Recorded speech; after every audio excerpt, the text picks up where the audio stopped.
Hi everyone, welcome to Brewmaster Spotlight. I'm Carlo with the Beer Channel. I'm at Mount Shasta Brewing Company in Weed, California. I'm here with the Brewmaster. If you could introduce yourself, please. Vince Whittlestead.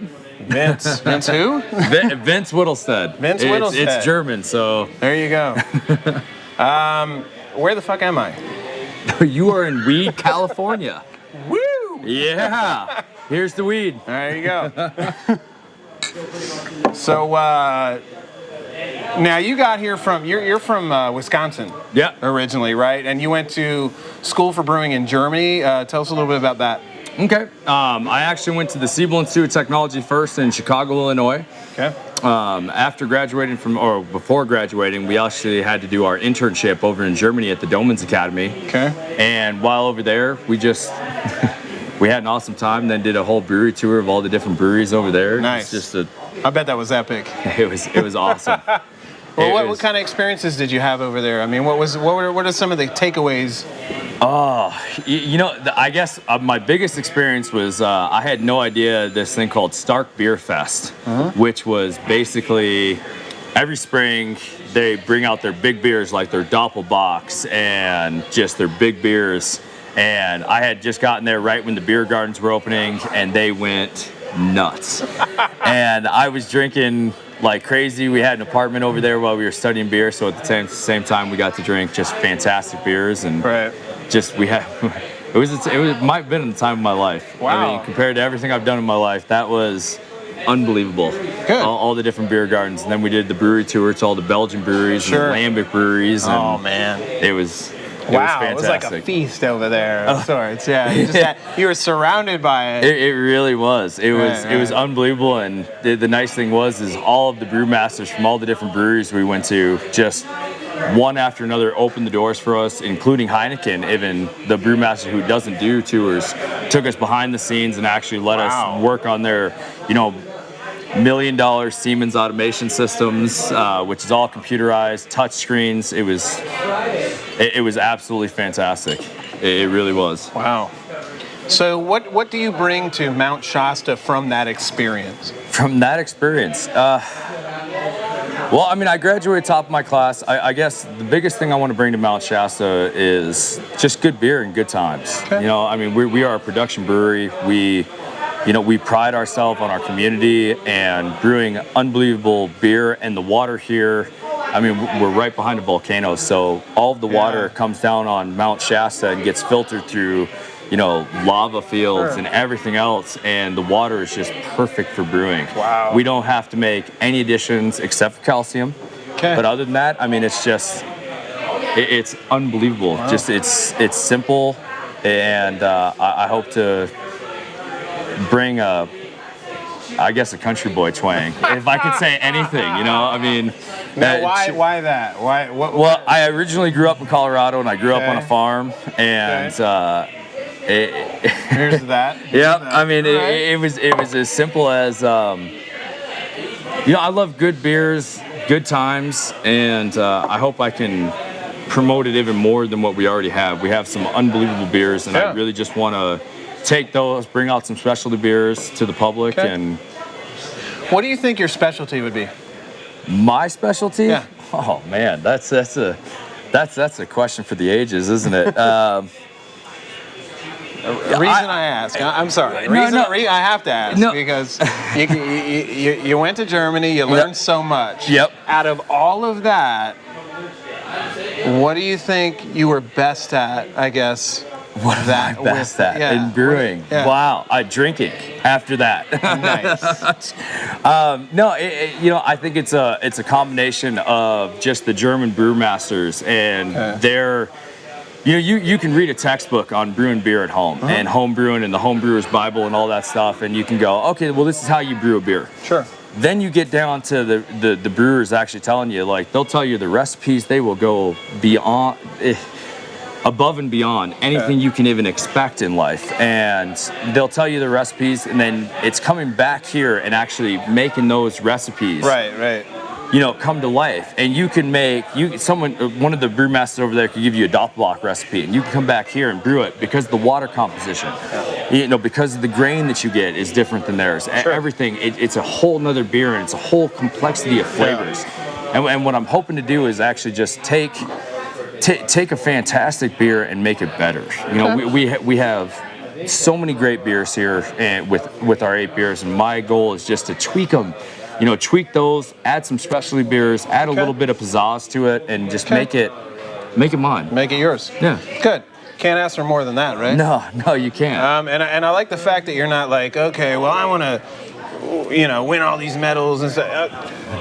Thank you for not doing that. Not a problem. I really appreciate that. I mean, it seems obvious that you're attached to this place. Absolutely. And the people here and making great beer, and that's what it's about anyway, right? It really is. And that's the key in life. I haven't worked a day since 2008 when I started brewing, because I wake up every morning, I dream. That's what's weird right now. I actually dream about brewing. Wow. And yeah, I know. I got no life. I'll even admit it. I have no life. I dream, eat, sleep, brewing, how I can make the best beer for the public, and I want their feedback. I want to know how what they think about it. And that's all I care about. As long as I'm making good beer that people enjoy and have a good time too, I'm going to be happy in life, and I'll never work a day in my life. There you go. And I'm enjoying what you got here with the sampler. I've already had the jalapeno. Yeah. I've moved on to the IPA. What do you think of the beers here, having freshly arrived? You're a new arrival. Absolutely. At Mount Shasta. So what do you think so far, and what do you think you want to explore first? Well, back to the specialty beer. Exactly. Again. It's a specialty beer, and that's a big thing. I mean, we have our Mountain High IPA, we have our Shastafarian Porter, which are 2 very highly best sellers. I mean, they're fantastic beers. The jalapeno is an awesome beer. The thing with the jalapeno is, again, you start brewing with jalapenos, and there's people who don't like spicy. Some people don't. They don't. It's exactly it. My goal is just to take these beers, maybe tweak them a little bit, and make them that much better. And if I can just tweak it just, by 5 pounds of grain, and put a little bit of color or flavor or a little bit more head retention, whatever it is, and make it that much better, that's my goal. And with the specialty beers, absolutely. I'm definitely going to want to do, I can name off 20 things on it. Doppelbock's number 1 because of the Stark beer thing from Germany. I think that is, if you haven't had a Doppelbock, go buy one. It doesn't matter who. You'll find out. Doppelbock is amazing, and they're high gravity. We actually have a stout that we don't keep on right now. I'd love to get back to brewing that on a regular basis, and just going, I guess, all out. Sure. Really. That makes sense. Well, tell us about who you're working with here. You've got a staff of 3? 3, brewers? right? Yep. We have a staff of 3 brewers. It's myself, Billy, and Nick, as of right now. And it's just they're great guys. Sure. Billy also does our brewgrass. He's the banjo player that you guys saw either earlier or later. Either way, you're gonna see him. I'll throw it in there. I don't know when. Right, but you're gonna see him play Maybe banjo. Twice. He's an unbelievable banjo player. He also works. Nick is a fantastic brewer. He's been working here for I don't even know how many years, but he's been around for a long time. And the main thing is just keeping those guys going strong. Okay. So you tell us about your brewing system here, because I know you pulled in, or excuse me, Vaughn pulled in back in the 90s. I think 92 is when the brewery opened. Absolutely, and then we didn't actually brew our first beer until 2004 because of a gas leak underneath the property. This used to be a creamery, right? And we had big diesel tanks underneath when the creamery was here, and when that apparently there was a leak, and it basically spoiled this entire place. So he turned around and dug it all up, got a grant from the U.S. government to fix it, and it was a big money grant. Nice. Fixed it up, and they actually brewed their first beer under Josh Riggs in 2004, I want to say. Sure. It might have been 2003, but either way, right around that time, they actually brewed their first beer, and since then, it's just been add-on after add-on. Right now, we're brewing on a 15-barrel system. Okay. We have four fermenters, all 15.5 capacity, which means we usually get, depending on the fermenters, 13.5 barrels to 15 on 2 of them. I mean, it just, and for all you at home, that's about 30 half kegs. So the ones you buy at the store, and that's where we're at. We also have 2 bright beer tanks that we send all of our beers after they've actually fermented to the bright beer tanks to sit and condition. Now you've got a lot of equipment here. Vaughn pulled in a 1938 German brew house system from Summit, all copper, can't be used because it has to be retrofitted with stainless steel because of California law. Yep, absolutely. However, it is over there and absolutely beautiful. Now, the equipment you use is Pub Brewery. Pub Brewery out of Santa Rosa? Yep, Santa Rosa. Cool. No longer around? Yep. No, they actually closed a while ago. In fact, the last brew system at Fox River Brewing Company in Wisconsin that I brewed at had the exact same brew system, only a 7-barrel instead of a 15. Right. So, I mean, they were well known for their more pub systems, like your micro pubs and everything like that, rather than their production breweries. But they made some absolutely fantastic actual production breweries. Sure.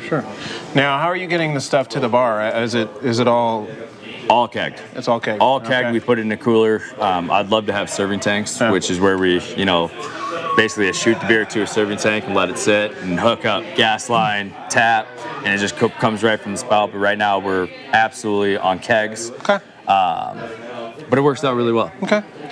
And so you're doing kegs, you're doing bottles also. No cans yet? No cans. We have, well, I can't say we have plans for it. I would like to go to cans, and it's especially for, right now the green movement's so huge in America, and for me, who I love going hiking and fishing and camping, so much easier, even with my kids, and rather than pulling in bottles, you just crush a can after you're done with it, and that's it. And there you go. So maybe one day, but right now we're just at 12-ounce bottles and 22-ounce bottles. Wow. And kegs, of course. Okay. Now, getting back to a little bit of the equipment, you also have some coffins back there that were from Anheuser-Busch. What's up with that? Our big 90 Those barrels. So sweet. Absolutely. Our coffins for our lagering.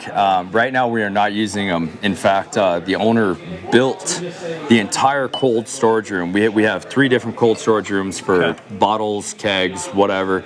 And then he actually built 90 barrels around it. And since we have that 28 hectoliter system that you were talking about a little bit earlier, we actually have that set up so that as soon as that is up and running, we have it fitted with stainless steel, it is going to be fantastic. We're probably going to do triple batches into it and actually just lager the beers. Since they're 90 barrels, they're so big. 6 months, it'll be absolutely fantastic. Nice. And you're looking to double capacity, right? Yeah, absolutely. You want to go from 1,000 to 2,000 barrels I think we're at about 1,050 right now. It's about what we're at. The highest we've ever been is about 1,200. Nice. And they brought me on specifically to up production. We've already added on a couple more distributors, especially in like the Sacramento area. Right. And close to here so far, but I'd really like to just get production up and get it to our max in the 15-barrel system we're already at. I mean, our max is 2,200, so by the end of next year, we should be at 2,000. Okay. Well, there you go. And talking to Vaughn earlier, you guys are distributing from Canada to Mexico. So, I mean, you've got accounts all over the place. It really is. It's, it's so far spread, and just it's great beer. People want it, especially the Sash, which is I'm drinking because I love it. I absolutely love the porter. This is great. I mean, it's a fantastic beer, and the Mountain High, not Mile High, Mountain High IPA, another fantastic. It's Colorado. Beer. I know exactly. Yeah, I can't get it. Maybe out. I'm making a shout out, but either way, that's all right. Well, hey, so how about we take a look around the brewery a little bit and show some of the folks here what we got. Absolutely. Drink a few beers, maybe do a couple of special, maybe a cake stand or two. I don't know. I think we might have some people here who would love to do that. Absolutely. Well, anyway, folks, we're gonna stop right now. We're gonna show you around the place. I really thank you for coming on Brewmaster Spotlight, and then you'll see some snapshots, obviously. Mount Shasta Brewing, Weed, California.